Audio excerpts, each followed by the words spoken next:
des divinités contrôlant le temps, l'espace et les enfers. Gardiens célestes de l'émotion, de la volonté et du savoir. Et des cauchemars ténébreux qui se nourrissent de la peur et du chaos. La 4e génération nous a offert 107 nouveaux Pokémon. En explorant en profondeur les thèmes de l'équilibre cosmique, de la complexité émotionnelle et des conséquences d'un pouvoir incontrôlé.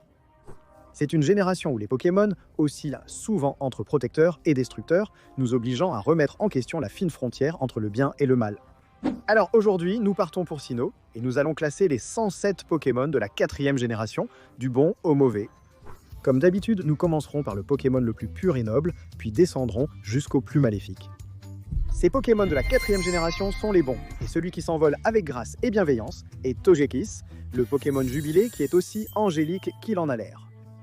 Les entrées du Pokédex décrivent Togekiss comme un Pokémon qui apporte des bénédictions aux personnes gentilles et pacifiques. Il évite les conflits et refuse d'apparaître dans les endroits où règne la discorde, préférant les environnements où l'harmonie règne. Sa mission dans la vie semble être de répandre le bonheur et de favoriser la bonne volonté parmi les autres, ce qui en fait l'un des Pokémon les plus altruistes et bienveillants qui existent. Dans l'anime, Togekiss est devenu un membre clé de l'équipe d'Aurore, incarnant grâce et gentillesse tout en étant un redoutable combattant. En 2e place, nous avons Shaymin, le Pokémon de la gratitude, qui remporte l'argent dans la catégorie du bien. Shaymin est un Pokémon capable de purifier les zones polluées, restaurant la vie et l'équilibre dans les écosystèmes endommagés. Sa présence apporte gratitude et joie à ceux qui ont la chance d'être témoins de ses capacités miraculeuses. La transformation de Shaymin entre sa forme terrestre et sa forme céleste met en avant son adaptabilité, puisqu'il passe de sa nature timide et protectrice à une personnalité plus courageuse et aventureuse. Sa bienveillance est liée à sa puissance. Il ne cherche pas les combats ni les conflits. Au contraire, il se concentre entièrement sur la guérison du monde qui l'entoure. Dans Pokémon Giratina et le guerrier du ciel, Shaymin est au centre de l'attention, dévoilant ses pouvoirs de guérison et son caractère malicieux et effronté. Son rôle de médiateur entre Giratina et l'environnement renforce son statut de gardien désintéressé de la nature. Passons maintenant au Pokémon préféré de Mère Nature, la lignée de Torterra, qui décroche la médaille de bronze du bien. En commençant par Tortipousse et en évoluant à travers Boscara jusqu'à Torterra, ces Pokémon ne sont pas seulement pacifiques par nature, ce sont de véritables écosystèmes vivants. Les entrées du Pokédex de Torterra soulignent que des Pokémon plus petits, et même des communautés entières, vivent parfois sur son dos, comme un Airbnb portable, montrant un niveau d'harmonie avec le monde que la plupart des espèces ne peuvent qu'envier. La nature bâtisseuse d'habitat de Torterra montre un degré de patience et d'altruisme inégalé. Il est à noter que leur taille imposante peut causer des dégâts accidentels.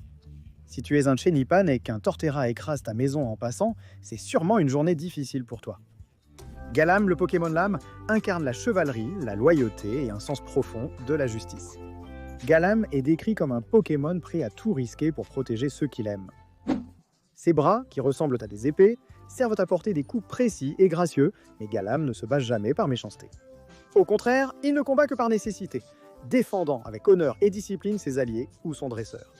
Galam, combattant et gardien, est toujours prêt à protéger les innocents du danger. Passons maintenant à la très honorable lignée de Lucario. Des Pokémon incarnant justice, force et un lien profond avec leur dresseur. Grâce à leur capacité à ressentir l'aura et leur sens moral très développé, Riolu et ses semblables font partie des Pokémon les plus bienveillants qui existent.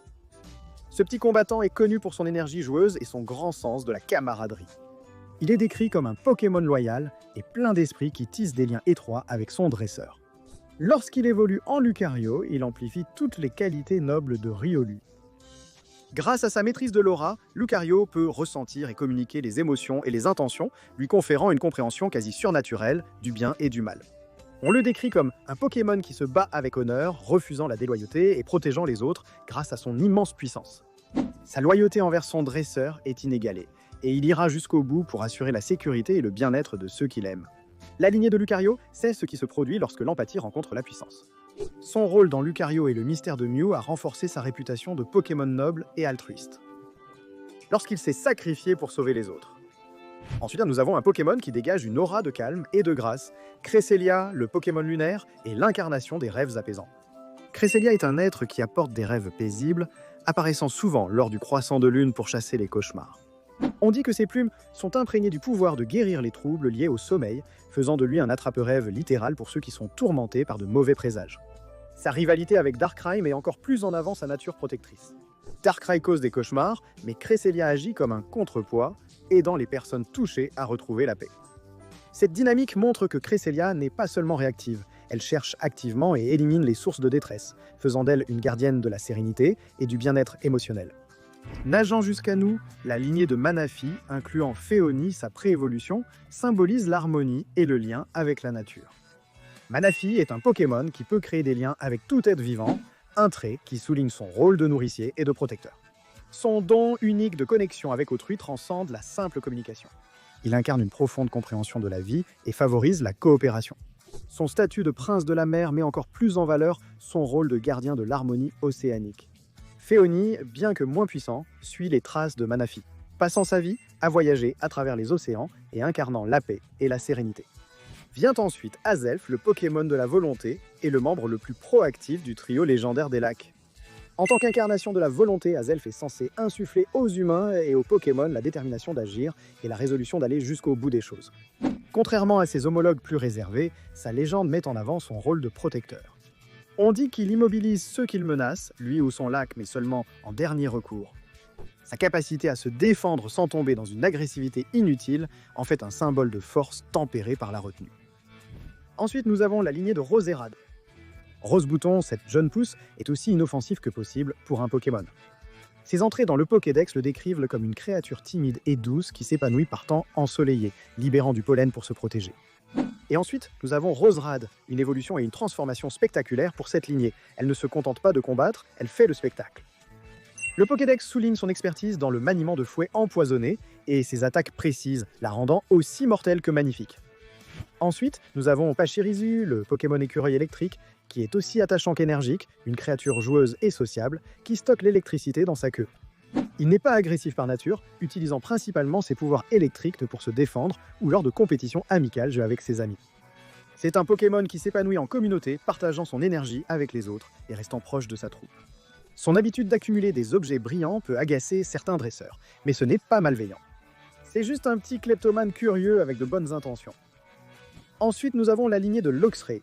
Shinx débute avec une mignonnerie excessive qui vous fait oublier son voltage suffisant pour éteindre vos lumières, pour de bon. Son entrée dans le Pokédex le décrit comme une petite boule de poil inoffensive, mais c'est aussi un minuscule système de sécurité électrifié.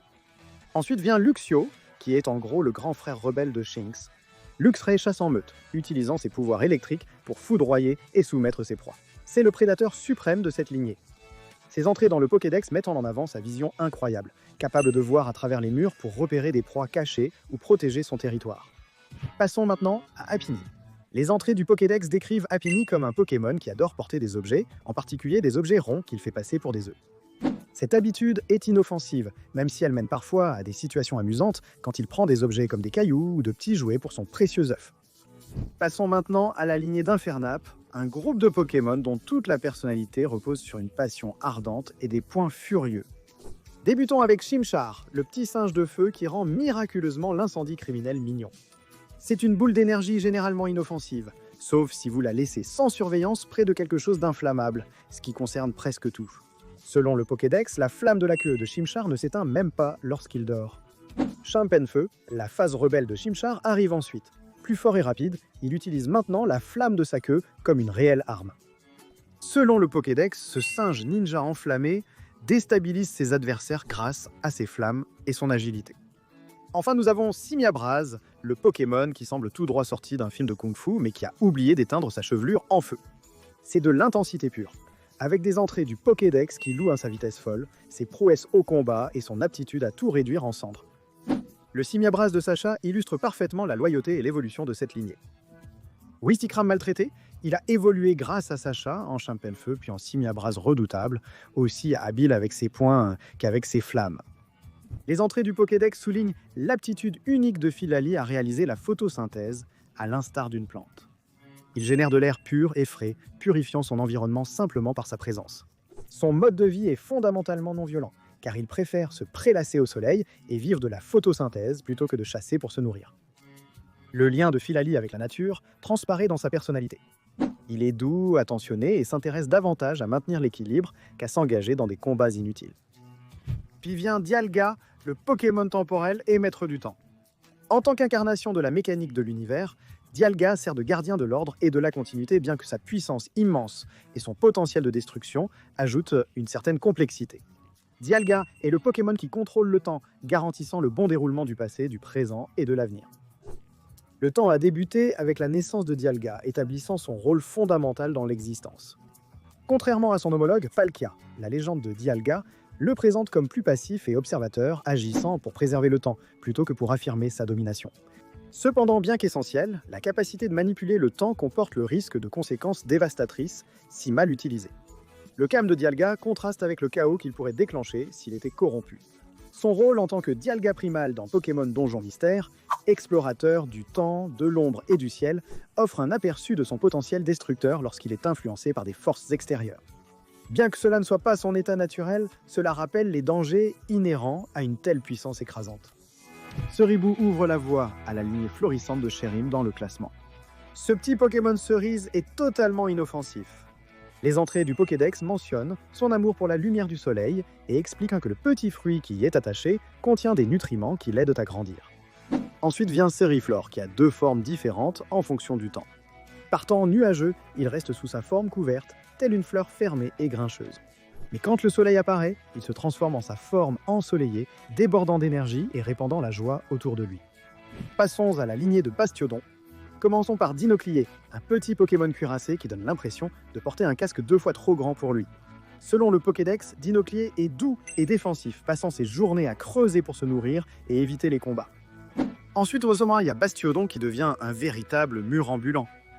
Ses entrées dans le Pokédex mettent en avant ses incroyables capacités défensives, décrivant comment il peut former une barrière impénétrable avec d'autres de son espèce. Nous passons ensuite à la lignée de Lockpin, en commençant par Laporeille, un adorable lapin aussi craintif que charmant. Ses entrées dans le Pokédex le décrivent comme prudent, gardant souvent une oreille repliée pour se protéger des bruits de soudain. Lockpin est connu pour sa vitesse et sa force incroyable, en particulier ses pattes puissantes, qui en font un redoutable combattant. Malgré cela, il hésite à s'engager dans des combats inutiles, préférant éviter les conflits à moins qu'il ne doive protéger ses dresseurs ou ses amis. S'élevant avec grâce vers notre prochaine place, voici Babimanta, le Pokémon cerf-volant aussi innocent qu'adorable. Ses entrées dans le Pokédex le décrivent comme joueur et amical, et il aime nager en banc avec d'autres de son espèce. Il prospère en harmonie avec l'océan, bondissant souvent hors de l'eau en signe de joie. Nous enchaînons avec la lignée d'Ampiflore en commençant par Tiplouf. Ce petit type eau déborde de confiance, ou du moins il le croit. Les entrées du Pokédex décrivent Tiplouf comme fier et farouchement indépendant, refusant souvent la nourriture ou l'aide des humains. Primplouf pousse la fierté à son maximum, abandonnant tout sens de la communauté parce qu'il se croit supérieur à tout le monde. Il préfère vivre seul et se battra contre tout envahisseur de son espace. Selon la légende, il ne forme pas de groupe car il se croit supérieur aux autres, ce qui lui vaut aisément la médaille du péché d'orgueil. Et enfin, nous arrivons à Empoléon, l'empereur de la lignée. Il dégage de la noblesse et impose le respect, non pas par la peur, mais simplement par sa présence. Les entrées du Pokédex soulignent la fierté de Scarino pour son corps d'acier et son combat honorable pour défendre son territoire et ses alliés. Bien qu'il puisse être territorial, ses actions sont motivées davantage par le devoir que par l'agressivité, et il incarne la force tranquille et l'autorité que l'on attend d'un empereur, équilibrant sa fierté avec un sens des responsabilités. Arrive ensuite, en glissant Glaceon, l'évolution d'Evoli de type neige fraîche. Selon le Pokédex, Glaceon peut baisser sa température corporelle pour geler l'air environnant, créant des cristaux de glace et une aura de givre. Malgré son aspect défensif, Glaceon peut aussi submerger ses adversaires avec sa précision glaciale.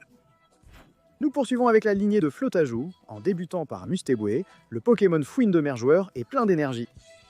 Les entrées du Pokédex soulignent l'amour de Mustéboué pour la natation et sa capacité à utiliser son collier gonflable pour flotter. Dans la nature, c'est un chasseur opportuniste, mais il a aussi un côté protecteur, aidant souvent les autres en cas de besoin. Lorsqu'il évolue en Mustéflotte, les choses s'intensifient un peu. Mustéflotte est décrit comme un sauveteur chevronné qui utilise sa queue flottante pour secourir des personnes et des Pokémon de la noyade. Avec une intensité cosmique, voici Palkia, le Pokémon spatial et maître des dimensions. En tant qu'incarnation de l'espace, Palkia possède un niveau de puissance aussi impressionnant que dangereux. Bien qu'il serve de gardien de l'équilibre, sa nature combative et ses instincts territoriaux l'empêchent donc d'atteindre une position morale supérieure. Les Pokédex de plusieurs siècles ont décrit Palkia comme un Pokémon qui maintient et contrôle la structure de l'espace, assurant la stabilité des dimensions. Ses capacités sont vitales pour la structure du monde des Pokémon, mais un grand pouvoir s'accompagne d'un potentiel de chaos. Palkia est connu pour déformer l'espace lors des combats, causant parfois des dommages collatéraux non intentionnels. Bien qu'il n'agisse pas de manière malveillante, sa force brute et ses tendances agressives en font une force qui n'est pas toujours facile à contrôler. La légende de Palkia souligne aussi son comportement territorial. Il protège farouchement son domaine et n'hésite pas à entrer en conflit lorsqu'il est provoqué. Cette nature affirmée n'est pas fondamentalement malveillante. Elle reflète plutôt son rôle de gardien cosmique, mais elle peut rendre Palkia plus intimidant et moins bienveillant que son homologue Dialga. Parlons de la lignée de Staraptor, en commençant par Starly, un petit oiseau qui a tendance à former de grands groupes. Les entrées du Pokédex soulignent son esprit d'équipe et sa nature coopérative, lui donnant un départ positif. Staravia garde une mentalité de groupe comme Starly, restant proche de son troupeau. Cependant, il devient plus agressif et territorial, surtout envers ceux qui envahissent son territoire. Enfin, nous arrivons à Staraptor. Ses entrées dans le Pokédex mettent en avant son incroyable courage et sa force, le décrivant comme affrontant sans peur même les adversaires les plus puissants. Son agressivité peut parfois être une arme à double tranchant. Bien qu'il soit loyal et protecteur, il a une attitude stricte qui peut le rendre intimidant et parfois trop zélé au combat. Ensuite, nous avons Chingling. Avec son petit corps et ses cris mélodieux, il semble inoffensif la plupart du temps. C'est un Pokémon joueur et amical qui produit des sons de cloche en secouant l'orbe à l'intérieur de sa bouche. Il utilise ses cris pour communiquer, charmer ou surprendre ses adversaires. Cependant, son histoire comporte une légère note inquiétante. Le son qu'il produit peut être extrêmement fort, surprenant parfois les autres, au point de semer la panique ou la confusion. Ensuite, nous avons Bonsly, le Pokémon Bonsaï qui est trompeusement mignon et étonnamment émotif. C'est un Pokémon qui imite l'apparence d'un bonsaï pour se fondre dans son environnement. Il fait souvent semblant de pleurer comme forme de défense, même si en réalité il se débarrasse simplement de l'excès d'eau de son corps. Cette stratégie émotionnelle peut paraître manipulatrice, sans être malveillante. Il tente d'éviter le conflit de la façon la plus sûre qu'il connaisse. Un peu dramatique, certes, mais qui ne l'est pas quand on est acculé. Goinfrex, le Pokémon glouton qui dévore tout ce qui est comestible à une vitesse fulgurante, se dandine vers notre prochaine place avec un appétit insatiable, méritant ainsi la médaille du péché de gourmandise. Sa personnalité joyeuse et son absence d'agressivité en font un Pokémon attachant, mais sa nature gourmande peut parfois causer de petits désagréments à son entourage. La prochaine place revient à la lignée de Luminéon, en débutant avec Écaillon, le Pokémon poisson-aile. Ce petit nageur est connu pour ses nageoires scintillantes qui brillent comme des lumières au néon. Ce Pokémon paisible utilise ses nageoires lumineuses pour naviguer dans les profondeurs océaniques et attirer ses proies. Petit, c'est pareil pour sa forme évoluée, Luminion, qui utilise aussi ses nageoires lumineuses pour illuminer le fond de l'océan et repousser les prédateurs. Arrive ensuite la lignée de Vespiquen. Les abeilles ouvrières, Combé passent leur vie à récolter du nectar et à construire des ruches pour leur reine en travaillant ensemble. Ils sont reconnus pour leur esprit d'équipe et leur dévouement, sous la direction de Vespiquen, la reine qui gère la ruche tel un président directeur général. La reine insecte ne se contente pas de rester sur son trône, elle commande son essaim de Combé avec une précision militaire. Bien qu'elle protège farouchement sa ruche, sa volonté de sacrifier ses ouvrières au combat semble un peu, disons, transactionnelle. Passons à Yuzi, le Pokémon de la connaissance et l'un des 3 légendaires des lacs. Selon le Pokédex, Yuxi est l'être de la connaissance qui aurait béni l'humanité par sa sagesse. Cet acte altruiste est certainement positif et son influence a contribué à façonner le développement de la pensée et du progrès dans le monde des Pokémon. Cependant, la capacité la plus infâme de Yuxi complique les choses. S'il ouvre les yeux, il peut effacer la mémoire de toute personne qui le regarde. Bien que ce pouvoir semble destiné à la défense plutôt qu'à l'agression, les implications éthiques de l'effacement de la mémoire sont difficiles à ignorer. Flottant à côté, voici Mesprit, le Pokémon de l'émotion, membre du trio légendaire des lacs. La légende décrit Mesprit comme le Pokémon qui a offert aux humains le don de l'émotion, de la joie, de la tristesse et de tout ce qui se trouve entre les deux. Cet acte altruiste en fait une force équilibrante et connectante, favorisant profondeur émotionnelle et compréhension mondiale. Cependant, les pouvoirs de Mesprit sont uniques. Il peut retirer les émotions aussi aisément qu'il les donne, dit-on. Même si cela vise à rétablir l'équilibre, cela soulève des questions sur l'éthique du contrôle de quelque chose d'aussi personnel. Gazouillant dans notre prochain classement, voici Château. Château a la capacité d'imiter parfaitement la parole humaine et d'autres sons, un talent qu'il utilise souvent pour divertir et dérouter. Bien que cette imitation soit généralement inoffensive, la tendance de Chateux à répéter des phrases inappropriées ou mal placées peut provoquer un chaos accidentel. Ce Pokémon est très sociable, on le voit souvent imiter son dresseur ou d'autres Pokémon pour créer des liens avec eux, et son amour pour la musique et le rythme ajoute à son charme. Ensuite, nous avons Mime Junior. Les entrées du Pokédex mettent en avant le talent de Mime Junior pour imiter les autres. Bien que non malveillante, cette tendance à l'imitation peut parfois frustrer son entourage. Arrivant lourdement à notre prochaine place avec le poids des continents sur ses épaules, voici Regigigas, le Pokémon colossal qui sert de bâtisseur mythique et de gardien. La légende souligne la puissance de Regigigas, affirmant qu'il a autrefois tiré des continents pour façonner le monde. Malgré cet exploit incroyable, les actions de Regigigas semblent guidées par un objectif plutôt que par la malveillance ou l'altruisme.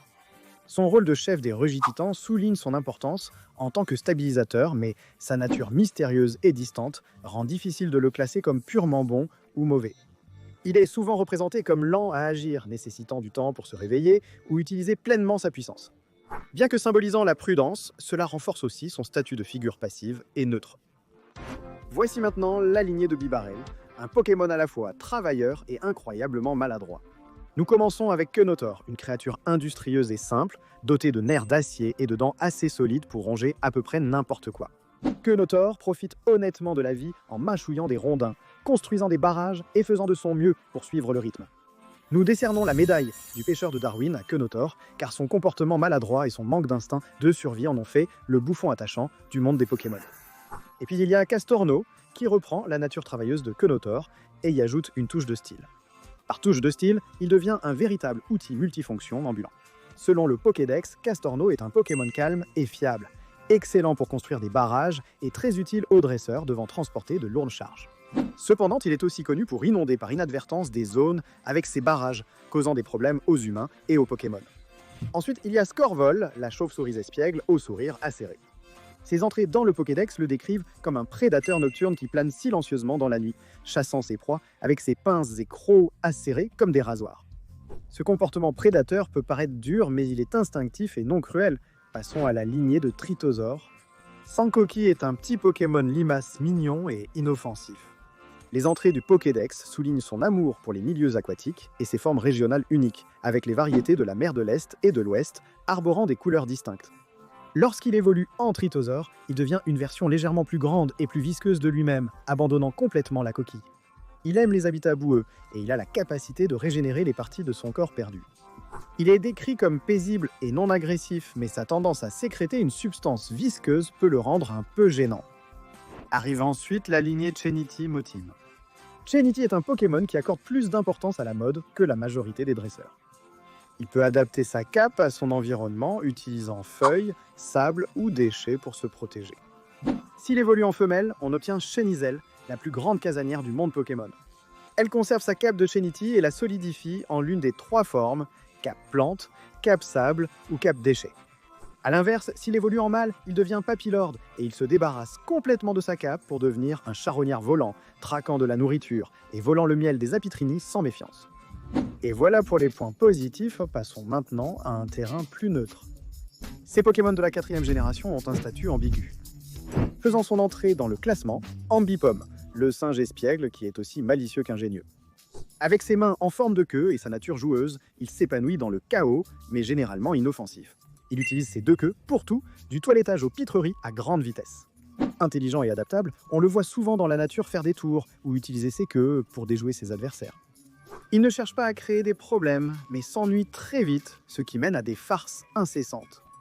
Ensuite, nous avons Mamochon, un Pokémon puissant qui parcourait les toundras gelées des temps anciens.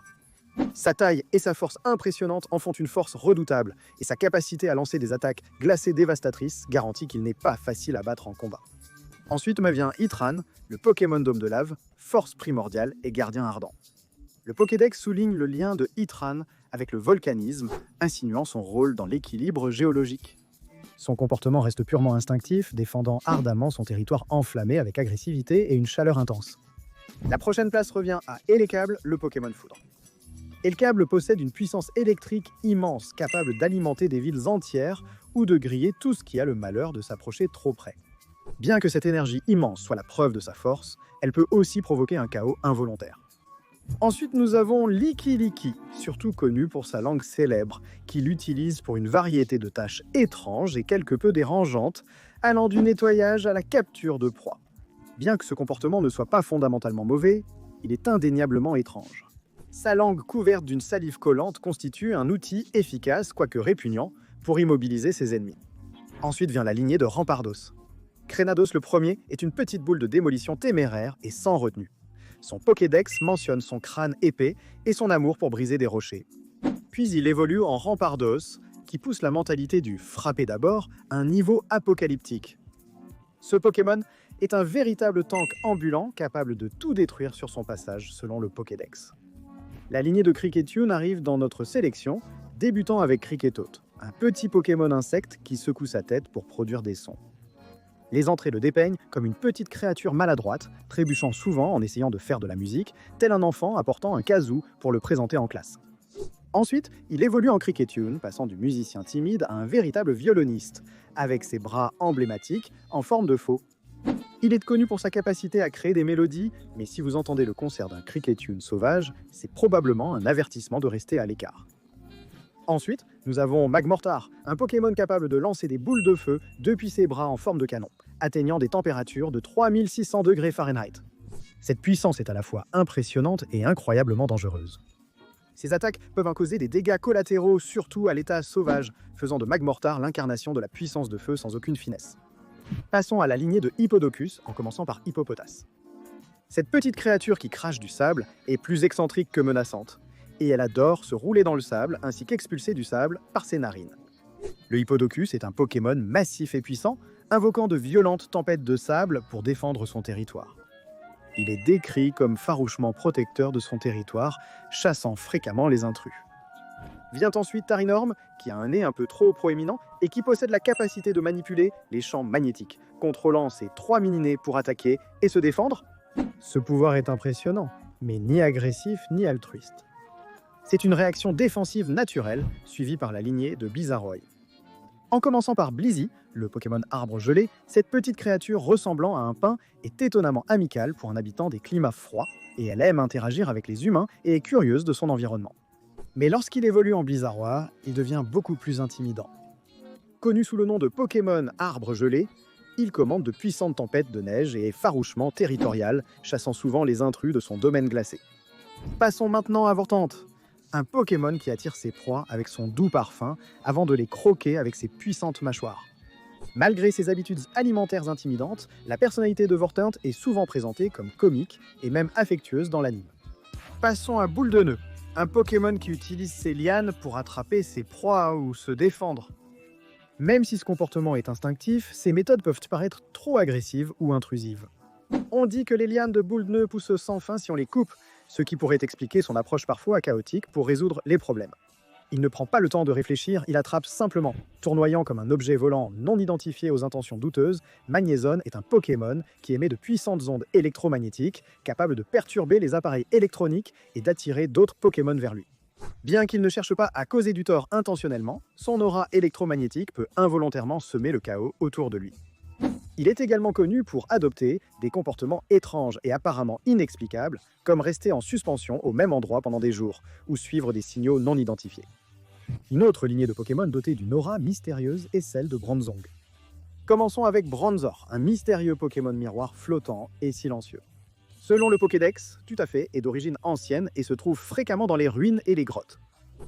Des histoires racontent que des personnes voient leur reflet dans Bronzor et ressentent des sensations étranges, mais il reste incertain s'il s'agit d'avertissements ou simplement d'effets secondaires bizarres. Quand il évolue en Bronzong, les choses deviennent encore plus bizarres.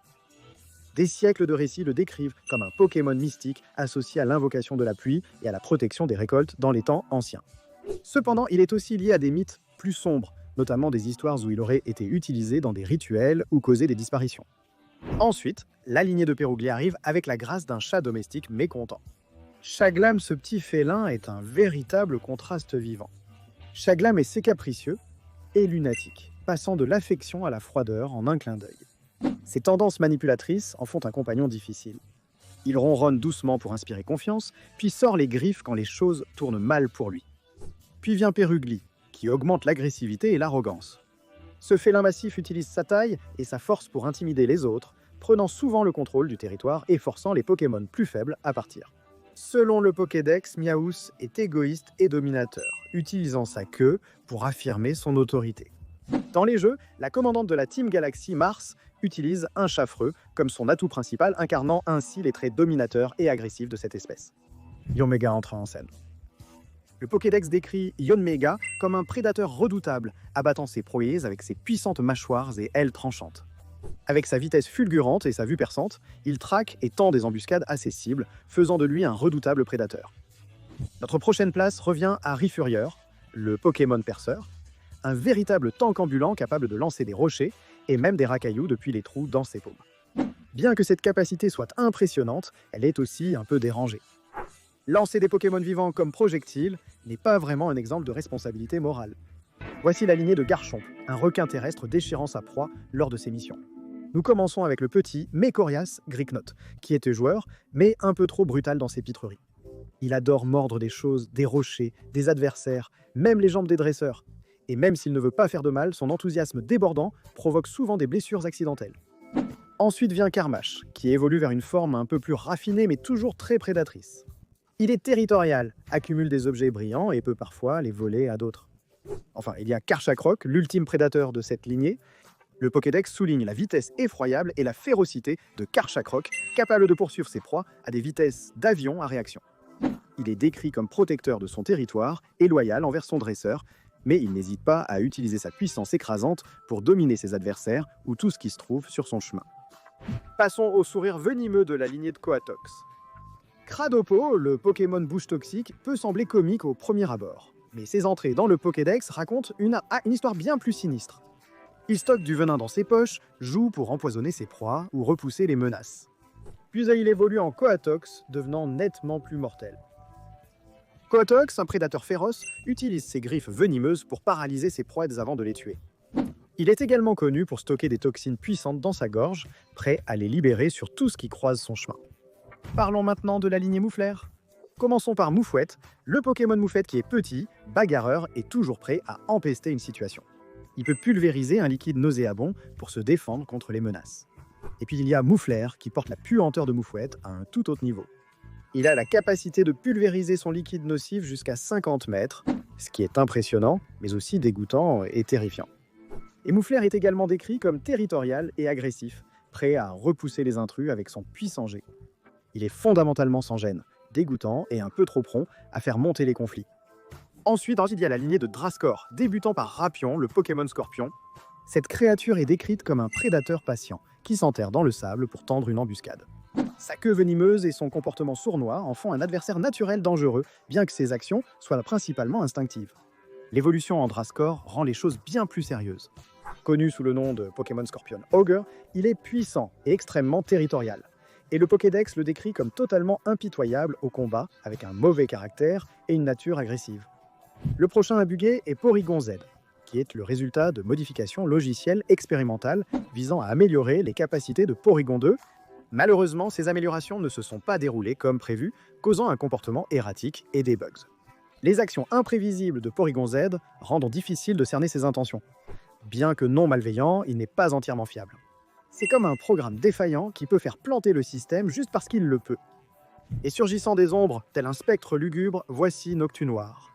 Les entrées du Pokédex décrivent Noctunoir comme un guide pour les âmes perdues, utilisant l'antenne sur sa tête pour recevoir des transmissions du monde des esprits. Bien que cela semble noble, la réalité est un peu plus inquiétante. On dit qu'il emmène les esprits dans l'au-delà, mais l'absence de clarté quant à savoir si ces âmes sont des participantes volontaires rend ces actions vraiment effrayantes. L'attitude stoïque de Dusknoir et son comportement ombrageux ne font qu'ajouter à son aura mystérieuse et légèrement menaçante. Bien que Dusknoir ne soit pas fondamentalement maléfique, ses actions et son rôle de passeur sont moralement ambigus. Il n'est pas totalement malveillant, mais ses fonctions spectrales brouillent souvent la frontière entre protecteur et prédateur total. Avec la zone grise résolue, il est temps d'explorer le côté obscur. Ces Pokémon de la 4e génération sont malveillants. Et qui fait irruption dans notre classement, c'est Motisma, le Pokémon Plasma qui semble s'épanouir en transformant les commodités du quotidien en désastres chaotiques. Ce Pokémon a la capacité de posséder des machines, qu'il s'agisse d'appareils ménagers ou de gadgets high-tech. Motisma trouve amusant de transformer votre machine à laver en piège mortel, projetant de l'eau partout, ou votre tondeuse à gazon en accessoire de film d'horreur, ce qui n'est pas si drôle finalement. Il est difficile de pardonner à quel point ces farces causent des dégâts dans le monde réel. Mais arrivant comme dans vos pires cauchemars déguisés en gadgets de fête, voici la lignée de Gros Drive, un duo fantomatique qui redéfinit le danger des inconnus. D'abord, il y a Baudrive, le Pokémon ballon, qui kidnappe aussi des enfants. Ses entrées dans le Pokédex expliquent comment il attire les enfants en faisant semblant d'être un jouet, pour ensuite essayer de les emporter on ne sait où. Si ce n'est pas le début d'un film d'horreur, qu'est-ce que c'est? Bien que Drifloon ne soit pas explicitement malveillant, il est sous-entendu qu'il ne réussit pas toujours à emmener les enfants et qu'il ne comprend peut-être pas entièrement ses propres actions. Néanmoins, cette idée même est troublante. Même lorsqu'il n'essaie pas activement d'enlever quelqu'un, il est décrit comme étrangement silencieux et un peu trop mystérieux pour être rassurant. Et puis, il évolue en Drifblim et le côté inquiétant prend une tournure légèrement différente. Ce Pokémon est décrit comme un vagabond qui emmène des gens ou d'autres Pokémon très loin, perdant souvent la notion de l'endroit où il va. Et pour être honnête, c'est vraiment perturbant. Imaginez-vous emporté par un énorme ballon fantomatique qui n'a même pas de destination en tête.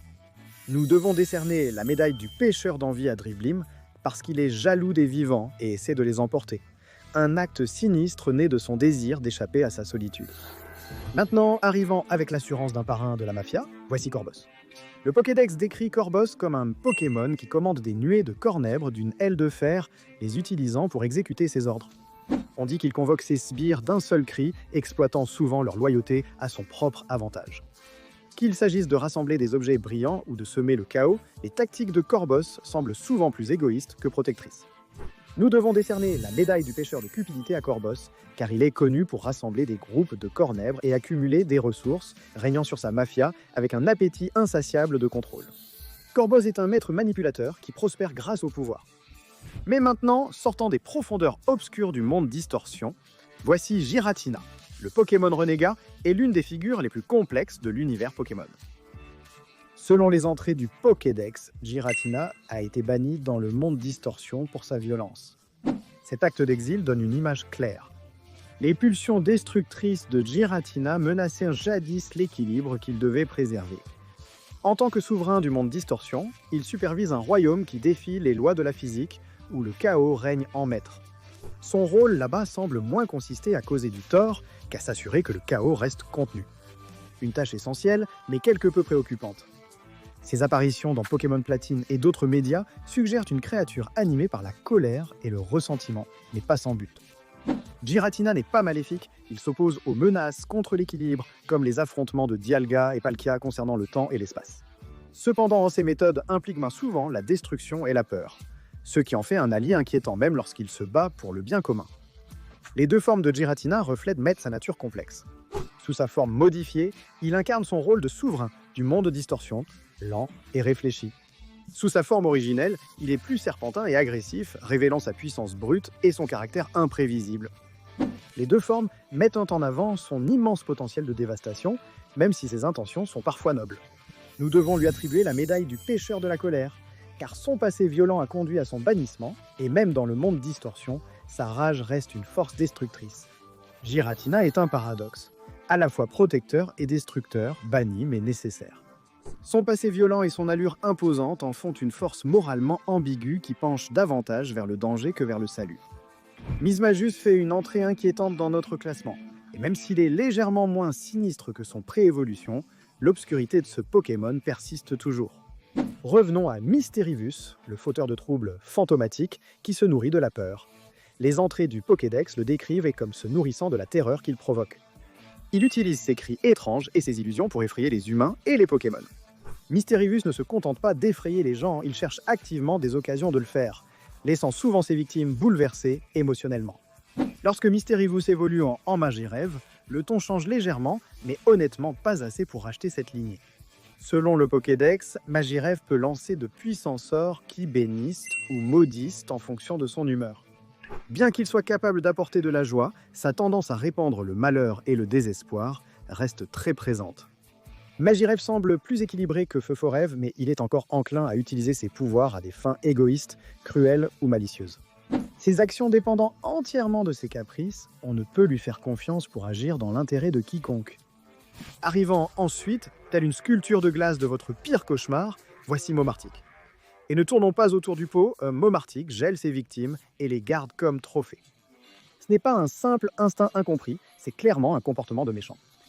Les entrées du Pokédex ne cachent-ils pas les détails sinistres, décrivant Momartic non pas comme une protectrice, mais plutôt comme une collectionneuse en série de l'Arctique. Pour Momartic, tu n'es pas qu'un simple dresseur, mais une future décoration murale. Malgré son allure gracieuse, elle est loin d'être inoffensive. Elle parcourt les zones enneigées à la recherche de sa prochaine œuvre gelée, avec l'intention de constituer une galerie cauchemardesque, avec un dévouement qui ferait rougir même les artistes les plus tordus. Quelque part, une demoiselle des glaces se demande si tu serais plus beau en statue ou en glaçon. Maintenant, rôdant dans l'ombre, voici Darkrai, le Pokémon noir d'ébène, maître des cauchemars et lauréat de la médaille de bronze du mal. Darkrai est décrit comme un Pokémon capable de plonger les autres dans des cauchemars, souvent comme mécanisme de défense, et sa simple présence peut semer la dévastation sur son passage. Ceux qui tombent sous l'influence ténébreuse de Darkrai peuvent vivre des cauchemars sans fin, provoquant à la fois une détresse psychologique et physique. La légende de Darkrai suggère qu'il n'est pas foncièrement maléfique. Il s'isole fréquemment pour ne pas blesser autrui, suggérant un sentiment de culpabilité ou une conscience de ses pouvoirs effrayants. Cependant, son penchant à semer le chaos, même involontairement, en fait une menace constante. Sa rivalité avec Cresselia met en avant sa nature destructrice, car Cresselia travaille sans relâche pour contrer les effets des cauchemars de Darkrai. Son rôle dans Pokémon Donjon Mystère le présente comme un méchant manipulant les cauchemars pour atteindre ses propres objectifs. Mais maintenant, nous arrivons à notre médaille d'argent du mal d'Imoré, qui se faufile dans le classement, avec des griffes acérées et un esprit encore plus affûté. Un Pokémon connu pour être un prédateur sinistre, qui opère en meute afin de déjouer et de dominer ses proies. Il laisse des marques de griffes sur les arbres pour communiquer avec son groupe et organiser des attaques coordonnées, démontrant son intelligence. Ses tendances agressives et son amour de la malice contribuent également à son caractère moralement douteux. Son mode de vie sadique et prédateur, ainsi que sa volonté de tromper, en font, dans l'ensemble, un Pokémon clairement maléfique. Dans l'anime, Dimorette est apparu comme un Pokémon clé pour plusieurs antagonistes, notamment Paul et divers membres de la Team Galaxy. Sa nature calculatrice et sa férocité au combat renforcent sa réputation sombre en faisant un choix privilégié pour les dresseurs maléfiques. Enfin, nous atteignons la médaille d'or du mal. Sortant de l'ombre avec une aura inquiétante, voici Spiritomb, le Pokémon interdit qui porte le côté effrayant à un tout autre niveau. Avec ses histoires d'origine imprégnées de ténèbres et une légende qui crie « Ne pas déranger », Spiritomb est sans conteste l'un des Pokémon les plus moralement tordus qui existent. Spiritomb est l'incarnation collective de 108 esprits malveillants liés à une clé de voûte en guise de punition pour leurs péchés. Si cela n'est pas déjà assez inquiétant, on dit que Spiritomb nourrit une profonde rancune envers les vivants. Ses actions, bien que rarement détaillées, sont fortement sous-entendues comme étant nuisibles, vengeresses et sinistres. Il ne cherche pas la rédemption, il cherche à répandre sa misère, ce qui en fait un Pokémon que vous préféreriez éviter. En combat, Spiritomb est terriblement efficace, lançant des balles ombres et des vibres obscures comme s'il se vengeait de tous ces siècles passés enfermés dans une pierre. Il n'est pas là pour se lier d'amitié ou aider au ménage. Il est là pour effrayer, se venger et potentiellement gâcher ta journée. Spiritomb a marqué les esprits dans l'anime en tant que Pokémon de Cynthia, révélant sa puissance et sa présence inquiétante. Cynthia l'a utilisé stratégiquement au combat. Son aura troublante et sa réputation d'être interdit en faisaient l'un des Pokémon les plus mystérieux et intimidants de son équipe.